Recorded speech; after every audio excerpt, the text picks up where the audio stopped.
All right. You're live. Woohoo! Hello. Hi, everyone. Welcome to Virtual TrekCon 5. I'm Melissa Longo, and I'm joined by Jenny R. Johnson, the virtual Hello. artist. And we're joined here with special guest. Yay! Drumroll! Robin Curtis. You may know her from Star Trek 3, The Search for Mhm. Spock, and Star Trek 4, The Voyage Home, although not nearly enough in my book. Agreed. And also in Gambit, part one and Ooh. two as Talera. So I hope I said that right. Yeah, oh, you did. Perfect. Great. And yeah, so we are here to talk about all about Robin Curtis. Oops. And Robin Curtis, yay, who I had the great fortune of meeting at a Star Trek Las Vegas convention. I was seated next to her table while at my late husband's table, Aaron Eisenberg, and found out what a generous and wonderful soul that you are, Robin, and it's Thank you. been So so kind. great meeting you. Likewise, your beloved Aaron. You know, is such a team player and a Mm. giver and a lover and you know a spirit so vibrant in the Star Trek world and made the fans feel like $1,000,000 and I Mhm. loved him for that. I loved him for that. You know what I mean? He got it. Yeah, he Yeah. did get it. He did get it. But you have that gift too of making people feel so warm and welcomed. And so you definitely got that in spades. hmm Thank Yeah. you. I like to think so. I mean, I've always looked at this experience as somewhat of a mirror. You know, I just see such creativity and intelligence and generosity and kindness in fandom in general. You know, and hmm so I just try to live up to their example. You Mm. know, That's since I awesome. first became a part of this world 40 years ago, you know, right out of the gate the conventions back then were small and modest and fan run, and you got to really hang out with people. The event was always sponsoring a local charity of some kind, Mm. doing better for others. And you know, at Star Trek conventions, if you come alone, you won't be alone for long. It's Right. Yep. the kind of gathering where if you're in line, you make an immediate friend. hmm Uh, and I love to pull the virgins. I call them the ancient virgins. I love to shout them out because it's just so fun when new people come to the fold. Yeah, Yes. absolutely. That was me last Absolutely. summer. That was yeah. Yeah. Yes. It STLV was, last year was my first Star yeah. Trek convention in my whole life. Yeah. Awesome. And And you that's have what it was like. That was exactly yeah. what it was like. Yeah. I'm Yeah. so Yeah. yay. Yay. I'm so Very glad you finally excited. took the plunge. Me too. Was it what you imagined? Do you know what I mean? Like was it Like better, worse, the same? better. I mean, Oh, I knew it would be amazing, but it was like coming home and I didn't know it was going to be like that. It Yeah. was just looking around and like you say, I like every person I saw, I knew there was a connection. I knew that we had this in common and that it's incredible. Mhm. Yeah. Yeah. I'm actually oh, sorry, just No, go ahead. Go ahead. on that topic, I wanted to ask you just in this long experience you've had with the fandom and with conventions, I was curious how, if at all, the fandom has evolved or if it is Ooh, kind of like yeah. is it the same as it was back then or have there been changes? well, I mean, Question. certainly the political landscape has Hmm. changed hmm and you know, the culture's awareness of differences I Yeah. has intensified. And so I love that Star Trek evolves with that. I mean, the message always was the Mm. celebration of diversity and the embracing of differences. And to me, it's such a basic, simple, tenet of life to go forward that way and to not and to I mean, obviously on a humane level, we're all the same, but Yeah. Right. thank God we're not identical. Mm. And so I am proud to see that Star Trek does evolve with the sort of controversies and the you know just new tolerances and new acceptances and new ways of embracing you know what people are individually. Mhm. There's nothing like a good debate over transgender uh, men in women's sports Mhm. or public restrooms.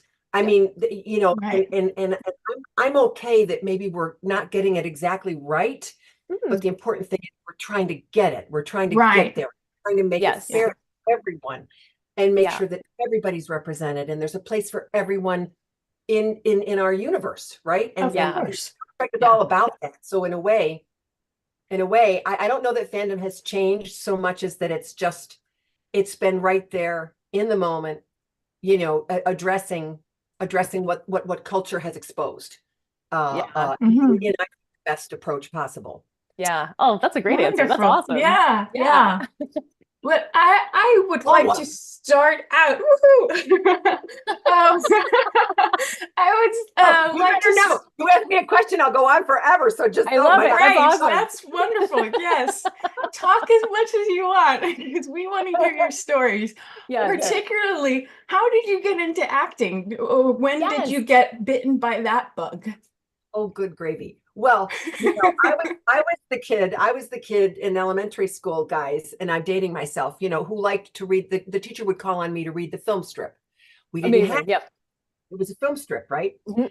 And because I had a good diaphragm and I projected and I could read well enough, extemporaneously, they always asked me to read the film strips and so I had this knack for just kind of being the loudest and the most erudite. And I don't know if that's the word I mean, just legible, you know what I mean? Like Ah. that, like people understood what I was saying. Um, and then it was music. Music was the kernel really of Ah. my love for stage. I did a lot of Wow. theater. So aren't we all somewhat influenced by that special teacher? Yeah. Yes. You know what I mean? And my little village, I mean, 3,000 people. I grew up in New York Mills, New York, outside of Mhm. Utica, New York, upstate New York. And the mayor had a filling station on Main Street. It was small, Mhm. oh, Wow. yeah.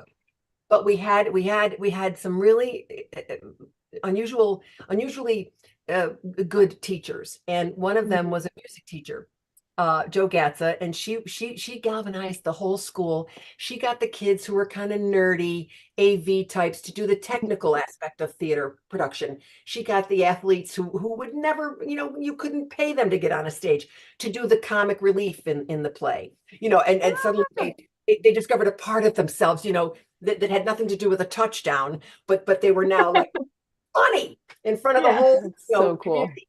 And I mean, she just got us all involved. And between my mother, who was a career musician, she played the organ in our church for Oh. 35 years. So I was in the church choir Mhm. and Wow. choirs in school. But through my love of music, I did those musicals. And then when I went to college, ladies, uh, I love sports as well as a high school student, but you couldn't do both in school. It just seemed as though in college you had to pick one or the other Right. because programs would conflict. Mhm. There were times I didn't go home in high school. I literally went to a field hockey game right after school, an away game, and then I came back to the school, and my mother would bring a sandwich to the auditorium because I would go right to rehearsal. Do you know what I mean? So Amazing. I just Yeah. everything, student government, all of it. I just loved it all. Wow. And so, so in college, I focused on music, and Mm. Mm. I became a part of a very select singing group. And I got a degree in communications and a minor in theater. Mhm. And the thing is, I graduated 4 years later, and I wasn't qualified to really do much of anything. in my opinion. I didn't, Yeah. like, what did I do for the last Yeah. liberal arts education really sort of slings you into the world. And Yeah. I remember saying, it was a time of great emancipation for women. And I remember saying, yeah, but I don't want to be an astronaut. Like, you can be all these things, right? But I didn't want to be any of Yeah. those things. So literally a close friend from college, 1 year ahead of me, who had spent a year in Syracuse locally, she said, "You want to go to New York? You want to go to New York and be roomies and see Ooh, what happens?" And I'm like, okay, because I didn't have a better plan. And Mhm. off right. to Manhattan in the fall of 1978. And lo and behold, so my point is, at the bottom of all of this, the truth is I didn't want to be a professional actress. Mhm. That was not my Oh, goal. Mhm. I literally backed into it. So another good buddy from college, now established in the city, she worked at an ad agency. She called me and said, we're doing this little musical, and one of the gals dropped out, and I think if you showed up and just sang for the director, you'd get in. And I'm like, okay. So I have a great waitressing job at this point. I'm Mhm. like 2 to 3 weeks in the city, and I've got a great little apartment, fourth floor walk up on 100th and Broadway, and I've got Nice. got a great waitressing job at a seafood restaurant at 81st and Second. So I'm flying, and I get this call. So I show up, I sing, I get in, and literally we go to production like a month or two later, and somebody else from the same college that I attended comes after the show and says, "I'd like to introduce you to my agent." And I'm like, "No way!" Ooh, So and so nice. I was plucked from the ether, to go and meet this agent, and literally they signed me, and within Amazing. a matter of weeks I had my first little national commercial for Wow. Oil of Olay. Oil of Olay, can you imagine? Younger looking skin, and I'm all of 23 years Ooh, old. yeah. And I was not as excited. I had Taft Hartley into the Screen Actors Guild Union at the time. Wow. If you're not a member and they hire a non-union member, they have to pay to Mhm. to to to break Mhm. the membership thing. Anyway, I remember thinking, oh, I wasn't that excited, but 2 years later, when I got my equity card, which was Oh, the yes. Ooh, theater. Yeah. I was just pinching myself, for joy. So Mhm. so even back then, I think I had more, what's the word I want to say here? Just I was more comfortable on a stage Mhm. with music Right. than I was in front of a camera. Gotcha. Um, I think I was still sort of projecting for the 100th row. Right. And camera, you Mhm. don't do that. It has to be very, very small. I Right. remember years later, a South African director in California saying, Smaller, Robin, smaller, smaller, smaller." And I was like, "Oh my God, I'm about to disappear." Because I did everything so big. I was just so Yeah. big.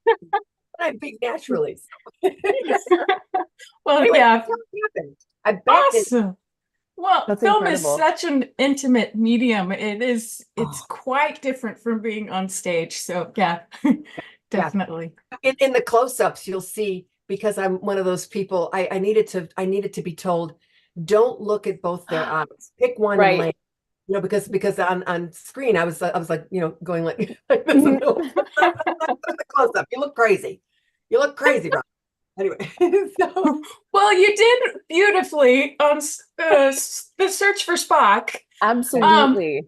I was so impressed by Savick in Mhm. that movie because she had a different kind of a softness towards Spock that Mhm. you don't normally see in Vulcans. So I would like to know what the audition process was like for that and how Mm. you found out that you got the role. well, Melissa, good question. So once again, I don't know why the planets aligned for me quite like they did, but I had met the casting department at Paramount in a general interview. That's when you go in and you meet them, and it isn't in relationship to a project or a particular set of Right. scenes or a scene that you've prepared. It's just to say hello because you've come to Oh. town. You're the new kid, and you Oh. have that sort of magical allure for about 2 months, because Yeah. because the casting directors in LA don't want to get caught flat-footed that they didn't figure out, oh, a new talent from New York, and I missed it. I missed my chance to be the one to discover you, or whatever the hell. And I met Elsa Bergeron and Stuart Jensen during that time when I first moved to LA when I was 25.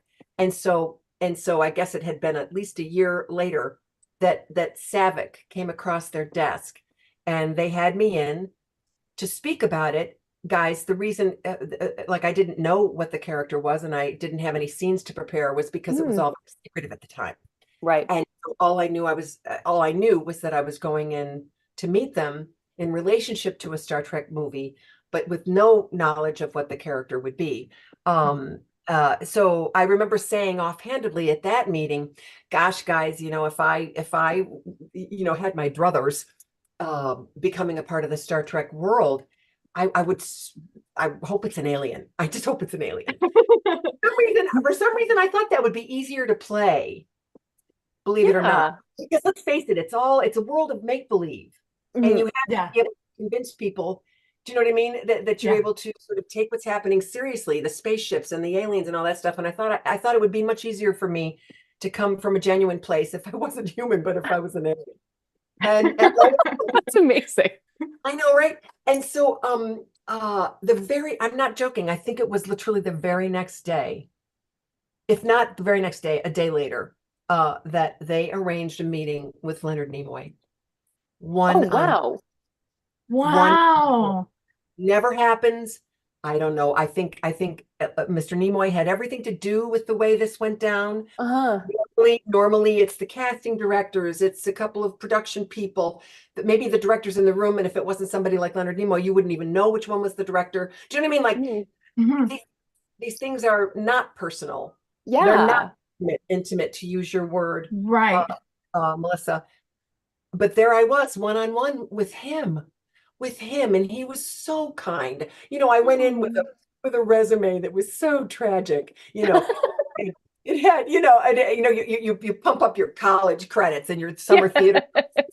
And he actually asked me, about playing Nancy and Aldunza and Eve and All About Eve. Oh my God. I thought, oh, you are the kindest man ever. Asked me about my college theater credits. Yeah, oh my God. Because there wasn't really much else to talk about. And so we had this lovely back and forth, just two human beings sitting around talking. And then he said, well, listen, he said, would you be willing to read some of the scenes with me? And I'm like, yes. And I should have added, prior to that, he had said to me, as we just sat there chatting, do you mind if I videotape this? And I said, not at all. So this is the reason I mentioned that is because I think it saved me from having to go back and recreate whatever it was that worked between us that day. Because very often, you don't get cast unless there's a second callback and a third callback. Right. And people in the room grow, and the importance of the people in the room grows, and the pressure commensurately explodes. And all of that was just eliminated because he put me on tape that day. Wow. I go out to the waiting room with these sides, and I remember him saying to me, I wish I could remember everything he had said to me, but he sent me out in the waiting room to look over the words. He said, imagine that Vulcans have 1,000 years of wisdom behind the eyes. I was like, okay, let me work on that. Oh, no problem. Okay. And so I go out and I'm reading those first sort of tender, just, sweet scenes between Savick and David. And I go back in and we put it on video, and that was it. That he shook my hand at the end of that little interaction, and he said, Robin, I have no doubt you can do the job. He said, now it's up to the powers that be, meaning there were other people that would be weighing in on this decision. Right. Above me or to my left and right that weren't in the room, and we'll be back at you. And honestly, guys, I think now they had me over to Best Western about costuming. They had me to see Sylvia Abiskill about hair and makeup. And eventually a screen test was scheduled. Nice. And I did a screen test with the actor, with David, Merritt Buttrick, who played David. Right. And other women were there that day. And I was told, and I don't mean to speak out of turn, but I was told that they were there really as just a favor, to pay somewhat lip service to the idea that there was a choice to be made here Oh, Oh, wow. It really wasn't a choice. Wow.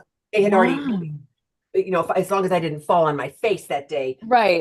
or suddenly, have a Tourette's outbreak, that, Mm. that I would be cast. So, so I just try to, comport myself and do Mm. my best to not screw it up too badly and interact with Merritt Buttrick, and off I went, and I was told I got the part, and that it was Nice. and people are so fascinated by the fact that I followed someone else, and I think that makes Yeah. Yeah. how much that factor in, and not at all, not at all. I was aware of it certainly, but Mr. Nimoy never spoke of it. I don't really Really? recall mentioning it at all. It was as if the part was born for the first time in Wow. collaboration. Isn't that wild? I That's know. so interesting. Yes. I Yeah. Yeah, An interesting tack to take, and it turned out to be the right one, because I definitely. I think I would have been, I know now that the interpretation that Kirsty created with Mm. Nicholas Meyer was uniquely hers and uniquely Mhm.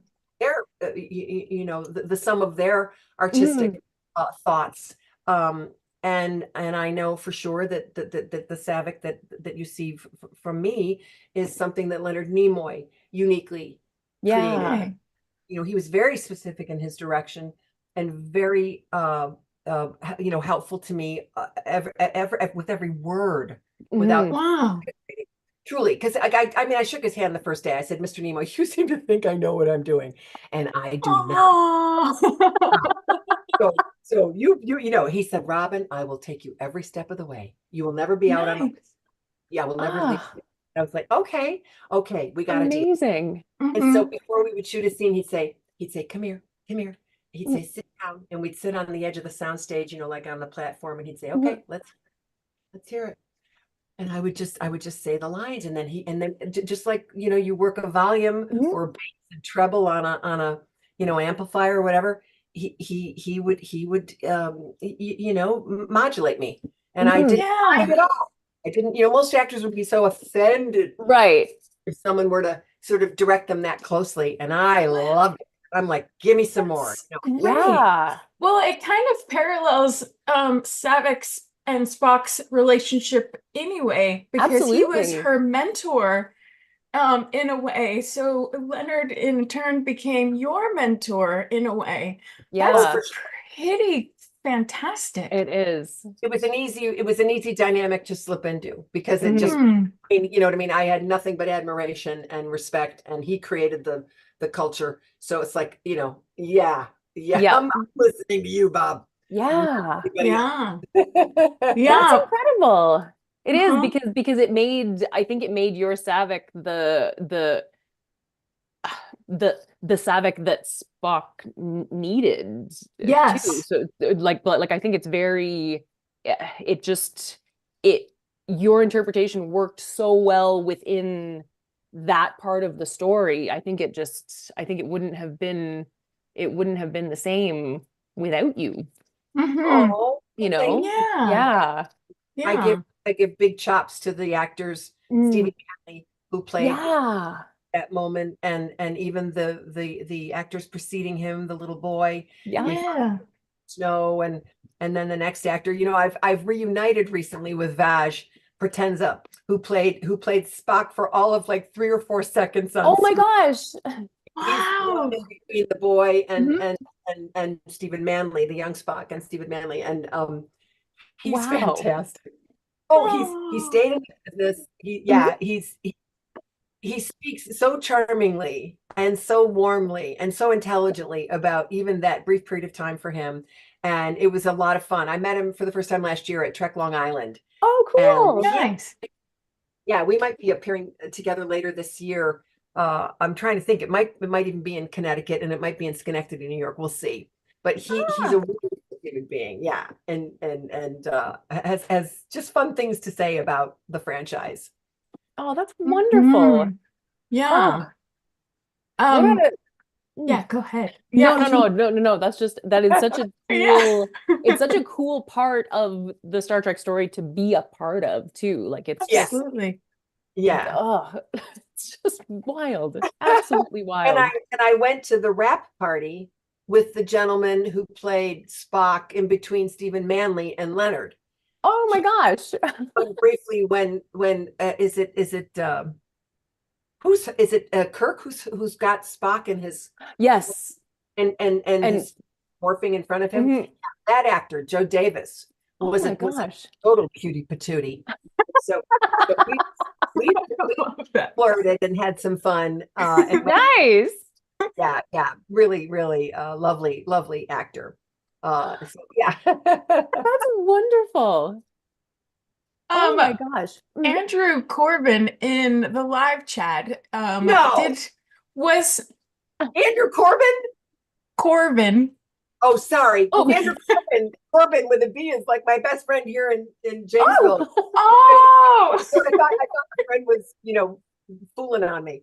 Okay, so Corbin. Hi, Andrew Corbin. yes. Um, Andrew says that he's curious to hear whether you found it challenging needing to pick up where Kirstie Alley left off. You kind of covered that, but um, Yeah, no problem. So Andrew, I think the thing that made it so seamless and easy for me, because there was a lot of pressure that I put on myself. No Mhm. one else put it on me that Mhm. that I not fail the character, that I not fail the story. And certainly I knew that someone had preceded me. And I think the thing that comforted me at the time, just from an actor to actor's point of view, was that I knew somehow in my bones that her not coming back to play the part was intentional, because Mm, certainly Mhm. if she wanted to come back, an agreement would have been negotiated. Yeah. It's just as simple as that. Mhm. I sell houses now, and if a buyer really wants a house Yeah. and the seller really wants to sell, they'll figure out a way to come to a meeting of the Yes. minds. And I think back in the day, and it's probably true now, that when an actor no longer wants to participate in such an interesting trajectory in their Mhm. career and replay a character they've already established, the most gracious way to bow is to ask for like a ridiculous amount of money, not because you think you're going to be paid that amount of Yeah. money, right? Not that much money, but Yeah. it's the way to save face for everyone involved, both the studio Yeah. and the actor and everybody parts company, with their head up. Uh, Mhm. and so at the time, as I recall, Kirstie was playing Maggie in Tennessee Williams' Cat in a Hot Tin Roof at a ooh, theater, by the way, that recently closed, which is a whole Oh, other topic of conversation. The great, what the pandemic did to some of our yes. theaters, hmm but the Mark Twain Forum. She was literally on stage at an amazing play, and I thought those were career choices she made Mhm. intentionally, and that made me happy for her because it was important to me. yeah, My Yeah. fortune not come as a result of someone else's misfortune. Right. And right, that said, no one, not Harv Bennett, the producer, or Leonard Nimoy, the director, made me feel as though I had to live up to someone else's whatever template, what they had right. established. So Andrew, I kind of just stayed away from what had been established and Mhm. went with what I was being told in the moment, because Nice. I felt like that was the best tack for me to overcome the fact that I was taking over somebody else's part, Yeah. and the tendency to want to imitate Right. Yes. Yeah. or parry what they did to give it Totally. continuity. It was Yeah. easier just to go, yeah, no, I'm not even going to look over there. I'm not going to look. I'm Mhm. going to let Mr. Nimoy, pull the strings as to how our interpretations mesh or don't mesh, and Yeah. let Mm. them just fall where they may. Yeah. Yeah. Wow. Mhm. Um, a cat in the live Ooh, chat had an love it. interesting question. Let's see if I can find it again. Mhm. Um, Where's Kat? Where's Andrew? I wonder. Just curious. yeah, where are you in the They say, world, Kat and Andrew? Saw Andrew Um, said that he is close to, you mentioned somewhere there's a convention coming up. oh, it's Schenectady. Schenectady? Yes, yeah, he says that's close to Schenectady. him. So he's, Okay. yeah. Okay. Mhm. Kat would like to know, did you ever see Alice Krieger again after being in a movie with her in the 80s, Ghost Oh, wow. Story. Yes. Oh, I mean, it's really sweet the way the conventions are like old home week for the Mm. actors. I mean, otherwise I wouldn't see these people. But like for instance, I did a convention with Catherine Hicks, and she and I just got the biggest charge out of each other. Well, I didn't actually. I lied just then. I didn't do a convention. My memory's cuckoo. I did an episode of Seventh Heaven, and Oh, she's one of the Yeah. actors on in the show back in the day, right? I was a guest star, and we're sitting together in the church pew, and I said, you know, Catherine, we were in Star Trek 4 together. She said, oh, you were in my movie? I said, you mean to say you were in my movie? Anyway, Nice. we giggled with each other, you know. And I thought, oh, she's a goodie. She's a goodie. Because you know, some people are a little kind of high on Yeah. themselves, you know, and it's like, oh, I can't cotton that. That doesn't work for me. But she was not. She was so down to earth and wonderful, and success hadn't gone to her head, you know, That's and she was awesome. likewise. Who was the person we're just talking about? It Alice wasn't Krieger. Alice Creed. Alice Creed. Mm. Oh, yeah. such a lovely woman. Mm. I did not work with in the future. I worked with her on Ghost Story, my very Mm. first motion picture Oh, with wow. John Irvin. I'm in the film for like a matter of seconds, but I'm in the flashback with her and Ken Olin, and I'm trying to think of the other actors, but Alice Krieg is she's just yummy from the Yeah. word go. I loved her work then. She was in Chariots of Fire. She's been in all kinds of wonderful work over the arc of her career. And to see her at a convention, she's just as gracious and lovely as ever. Do you know? And Mm. of course, Yeah. remembered. And it's very sweet that conventions do that. That they put us sometimes in the same place to intersect with one another. You know. Oh, Yeah. Yeah. speaking of that, so about 5 years ago, I go on stage in Trek Conderoga, right? Mm. And Oh, yeah. I say on stage, it really was kind of a small panel. And you know, Trek Conderoga has this, it's a museum. Right. James runs a museum. So he's got the actual deck, what do you call that? The bridge.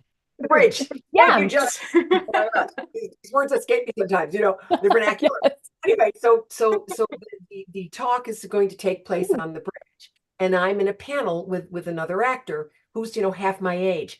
And so I thought, gee, I hope, I don't know who this young actor is or what he plays, but I thought, gosh, I hope he's a good sport, because you know what's going to happen here. He's going to get 4 questions and I'll get 1. Then he'll get 5 questions, then I'll get Right. 1. So it ends up being sort of a very lopsided panel, Yeah. because the person gets all the attention, you know, especially Right. if he's handsome and cute. So we introduce ourselves to each other and we go out to the panel, and there's maybe, oh, I don't know, 40, 50 people there around us.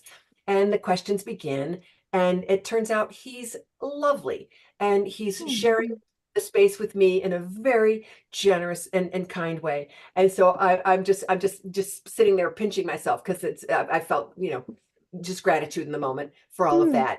And then somebody in the audience says something like,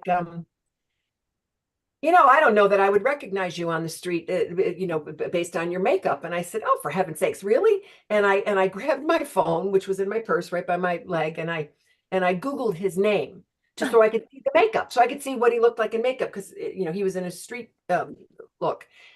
And that's when I learned that that's Ethan Peck. Oh, He's Gregory Peck's grandson. yes.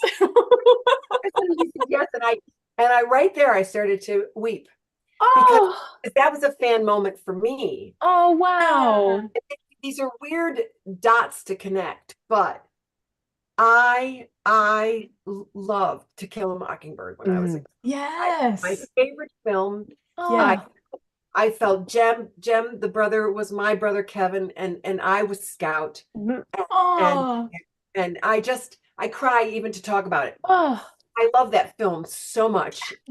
And Gregory Peck, when he leaves the courtroom, everyone in the balcony, you know, and the minister says, stand up, Scout, your daddy's passing, you know, and it's like, oh, the film just blows my mind. And years later, guys, I studied with Kim Stanley. She's an actress. Oh. you out there and listening, Google's Kim Stanley, one of our finest actresses, did Streetcar Named Desire on Mm. did Ooh. dance on a rainy afternoon or something. I can't remember the name of the film. She played Frances Farmer's mother in Frances, Jessica Lange's mother.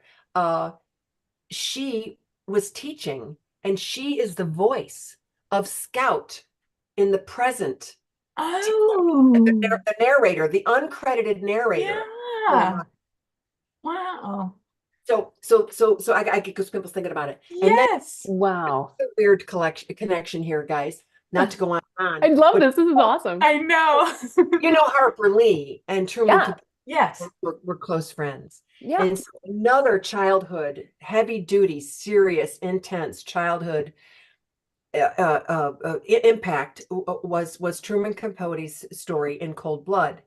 I saw Oh. that movie as a girl, and Oh. really, yeah, the Clutters and Kansas and the two ex-cons Oh. go home and they're in the wrong place, but nevertheless they traumatize and end up murdering the family. And Oh. I thought, I know, right? And I'm sorry for children that are listening. But this was one of the most amazing books ever written. Mm. And again, it connects to Harper Lee because they were close friends, the Right. two writers. And so I did, when I was a girl, I did murder drills. I crafted a way as a little kid, because when did that come out? I was maybe 10 Oh God. years old. Yeah. I lived in a ranch house, so and the windows were up high, right, for privacy. So I would climb up on my bed and I would open the window with that metal arm and you push it out like it's an eyelash window, and I would squeeze. I would climb up under the windowsill and squeeze past the arm and drop to the ground below, and then I would go into the garage. I would do the garage man door at the back of the house and go in and get the ladder, and then I would take it out. I'm just 10 years old and I'd carry this ladder and I'd put it up against the house and I would climb up, practice climbing up to my mother's and father's and my brother's windows so I could alert them. Oh my I don't God. know how I thought, that doesn't really make any sense what I'm just saying, but that was my best Girl Scout way of coping with now learning that kind of danger lurks in the world. Right. And because we were often in the basement playing, I figured out a way to get inside the dryer drum, the drum of the dryer, all but one leg, because I thought if Oh I my get gosh. my mother will kill me. Oh my gosh. I So used to do the same thing. I have to say, I used to get in the dryer drum and leave one leg dangling out. Oh my God, right? So that was where I was going to hide in Yeah. the basement.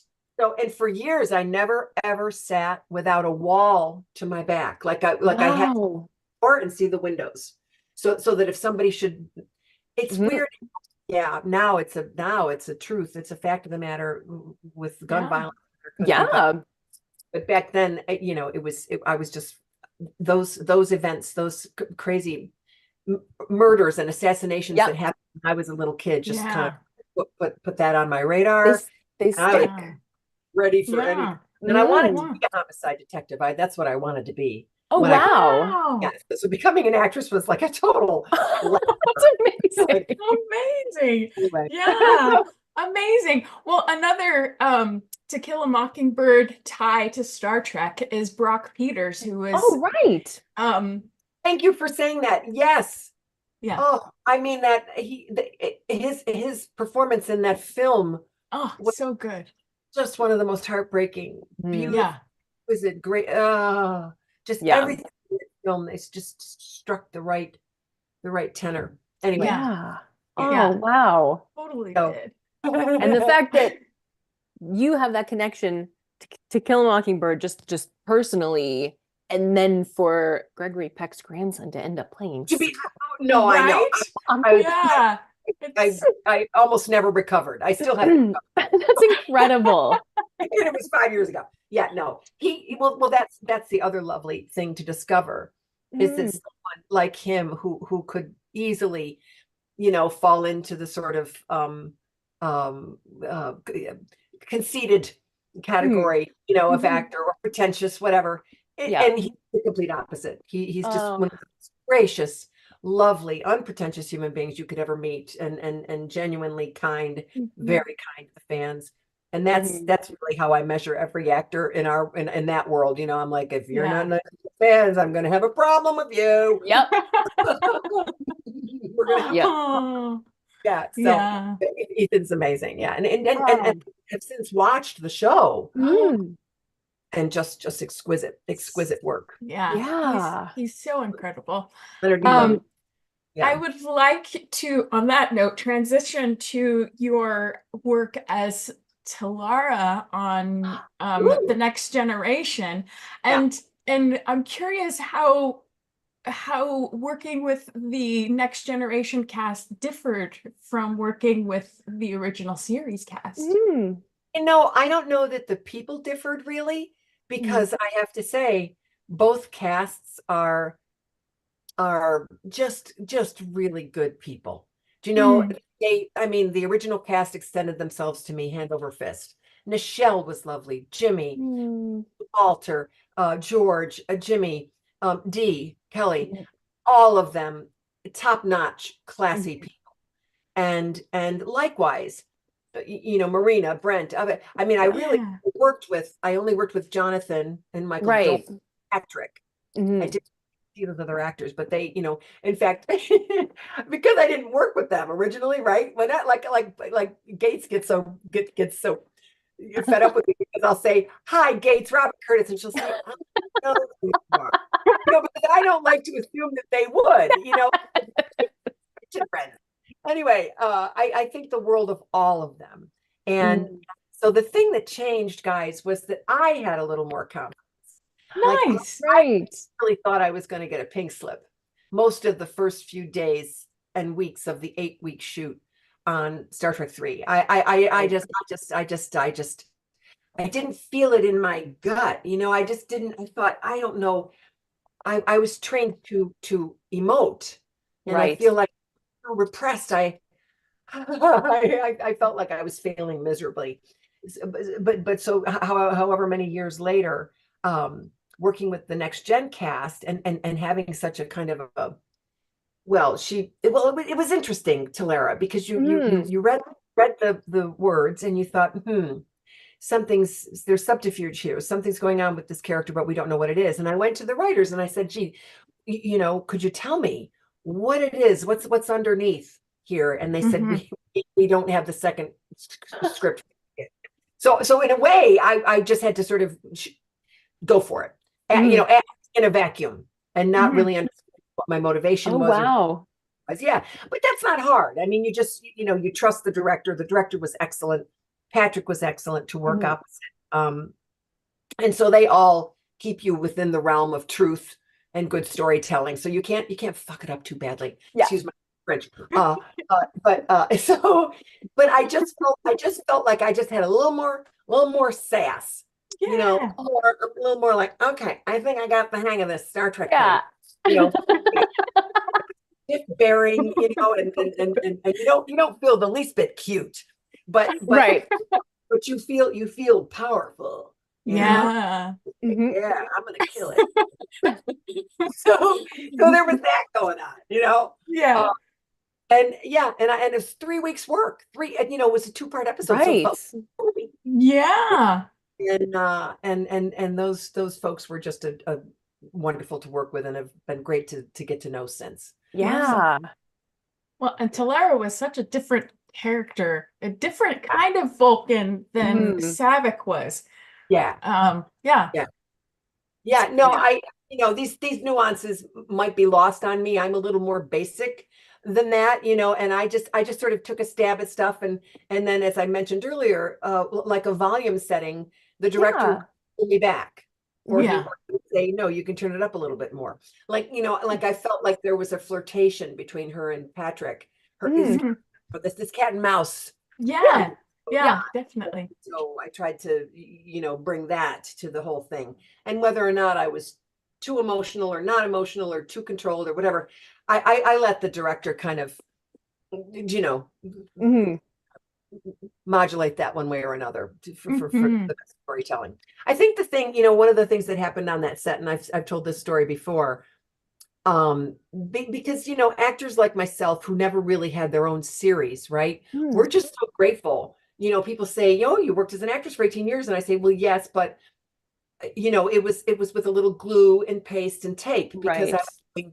you know, I might do a national commercial in January and just be Right. grateful it's on the air and it ran for a year and I got some residuals. And then I would do Yeah. I would do a B. Roger Corman movie, you Mhm. know, Unborn 2, and shoot children in playgrounds and have fun with that, make, you know, minimum Yes. scale for 4 weeks. Right. Right. And, you know, and you're changing literally behind a sheet on a street corner. There's no trailer. Yeah. And like, we're talking low budge. And then maybe you would do a guest starring spot on Night Court or something Yeah. else, some other you know, show, and you put all of these things together, and you qualified for your health insurance, and you Mhm. paid your Right. bills, and you were just grateful, you know, that you Yeah. could be a working actor and not have to do some other line of employment. Mhm. So oh gosh, where was I going with all that? This is what happens. This is what happens at my age. No, I was gonna. Was I gonna say how grateful I was for the work? Oh, Mm. oh, yeah, no. So I was gonna. I'm just was referring generally, guys, to what it's like to make your living as an actor who's very Mhm. often the guest on someone else's show, Right. and that you go in a absolutely prepared and professional, grateful to be there, and you Mhm. take your cue from them. You Right. don't with your own jokes and your own energy and all this other malarkey. You just Right. sort of stay to yourself until they extend themselves to you and they show you, oh, you guys do joke on the set. Oh, you Yeah. don't. Said it's all very straight. And Right. Right. so and each ambiance, depending on the show, is different. Yeah. And so when I came into to Gambit, the Next Generation, I could tell they had a really good, tight working environment, and so I was very respectful. But it wasn't that there wasn't any room for joking. There was, and and Mhm. and Patrick and Jonathan and the crew were all very warm and didn't tamper that down necessarily.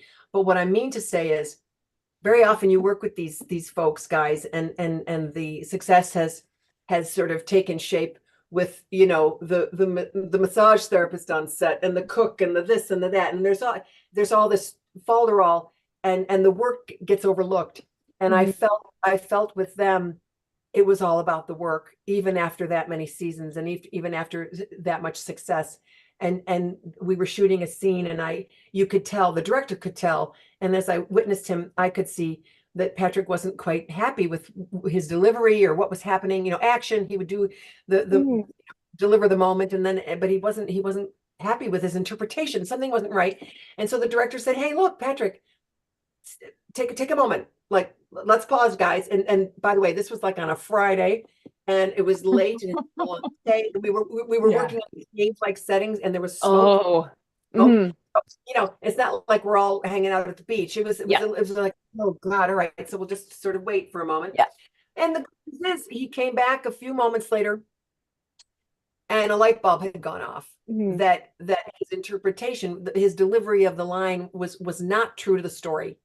He was delivering the line, you know, put down your weapons Right. and you know, and cease whatever, too forcefully, because then that, within the course of the story, that would have activated this weapon that I am now Yeah. holding. Mhm. Uh, and so he modified his delivery and nailed it, you know, and understood that you know, how that moment fit into the overall arc of the story. And Mhm. that's what I loved and will always remember about that job, was that the people who by that point could have phoned it in Yeah. Right. were not doing that at Yeah. all. Yeah. That he Yeah. cared, and it mattered to him that the story made sense, because it's all Mhm. about the story. And you know, the fans pay close attention, and they don't like it when there's Absolutely. some incongruity, right? Mhm. Yeah. Established X and now you're doing Y. Yeah. That's not true. And sometimes the person that it falls upon is the last person, and that's the actor saying the thing or acting the Mhm. thing that Right. will be a problem. Yeah. Yeah. Once Yeah. it's got, it's too late to fix it. So Yeah. so anyway, kudos to him. Yeah, Yeah. he's just Well, that. we have just a few minutes left, just Mm. 10 minutes left. Oh no. So Awesome. I would like to take this opportunity first to say thanks for talking with us and telling us these amazing stories, because they're wonderful. Amazing. And I could listen to this for another 3 hours. Literally, yeah. Um, but tell us what's going on for you now, and what Yeah. you'd like to promote, and Oh, what conventions you might have coming up this thanks. year. Oh, Melissa, thank you. Jenny, thank you. Well, so I'm just living the most amazing chapter of my life. I have never felt better. I'm 67 years old. I play pickleball every day. For Oh my God, amazing. Yeah, that's amazing. all my joints feel good, my hips, my knees, all of it, the elbow, whatever. Nice. In a little village, a little lake town outside Syracuse, New York, just a minute away from my older brother and his wife, who I adore. I just came back from a 9-day visit to my other brother in Southern California with his wife. I'm crazy about my siblings. I'm crazy about the women they married. My nephew's getting married in June, so there'll be some fun family, really special occasions coming up in my personal life. I'm selling real estate. I do help people buy and sell. Mm, Please reach out to me if that's something I can help you with. And yeah. it doesn't matter where you live, by the way. You don't have to be local to Syracuse or upstate New York. Oh, I can talk about real estate in Wisconsin or Massachusetts or Texas. Doesn't matter. But so I did do a little movie. This really talented young man who wrote a script and directs, and he's done other projects prior to this, but he was a total stranger to me. Dave Campfield reached out to me 2 years ago now, and he said, "I'd like you to play this role in this movie." And I said, "Oh my gosh, send me the script." And I thought, he'll never get the money. People don't get the money. You know what I mean? I mean, he got the money. He got the last June, I did this little horror flick, oh my which is God. more psychological, and that's one of the reasons I took the part. I didn't have to kill anyone. I didn't have to be stabbed. I didn't have to watch anybody being stabbed. Like I thought, Yep. okay, I can do this, and I played a psychiatric nurse, and it was a juicy little part. Now 12 scenes in this Oh, film, shot it last June, and it'll come out sometime this year, and it's called Awaken nice. the Reaper. If you Google the words Awaken the Reaper, there Mhm. is a fun little preview clip that's out there that's on YouTube. So that was fun, and I have a couple of conventions coming up. Of course, it's a Creation in Vegas in August, which is always a gas and a big, hullabaloo. Uh, Mm, and yeah. I'll see you there. And Mhm. Yes. the one in Philadelphia. And you knew the name of that one, Melissa. Tell The me again. Yeah. The D&I, diversity. Yeah. Sorry, yeah, go ahead. Diversity and Inclusion Mhm. Convention. Yeah. There you go. There you go. I'm excited about that. And that's going to be a massive crowd, like Hmm. Yeah, outside Vegas. That's one of the Yeah. largest, absolutely. factors I've seen at a convention. And I've got a couple of small ones coming up, but I can't say exactly when and where, and so I'll just let that be. But I will be posting on Facebook soon what those may or may not be, and you're welcome to friend me or whatever. Awesome. Yes. Oh, yes. And how would people find you if you want to be found on social media? If you I guess just Robin Curtis. If you can't find an actor, you can definitely find a real estate agent. I'm all you know what I mean? You go into Yeah. this profession and you may as well kiss your anonymity goodbye. Yeah. Yeah. So just Robin Curtis, and I think they should, Great. should be able to figure me out. Awesome. That's Awesome. very cool. Yes. Well, thank you again for joining us. This has been such a great time. I enjoy Mm, hearing your stories and your energy and your warmth. That I yeah, often described you as a ray of sunshine. So literally. because you're so wonderful. Hmm. Takes one Um to know one, ladies. And Yeah. I should point out I'm wearing, this is Oh, yes. yes. organization, Be Kind, and her good friend Raymond. It goes to the conventions, and this is their merch, and I love it. And Yeah. the message is a good one for anyone if they had to follow one rule in life: be kind Hmm. Yeah. Absolutely. and live Yes. long and love long, as Gene Roddenberry used to like to say. Yes. Yes. Well, Thank Virtual TrekCon 5 continues you. to the next video that is in the link below, Mhm. to Awesome. Dayton Ward. Woohoo! He's got some Ooh, great stories wonderful. too. So Thank yes, Thank you. and Thanks for joining us. We'll Thank see you you. around. Woohoo! Bye. I'll let you sign off because I don't know how.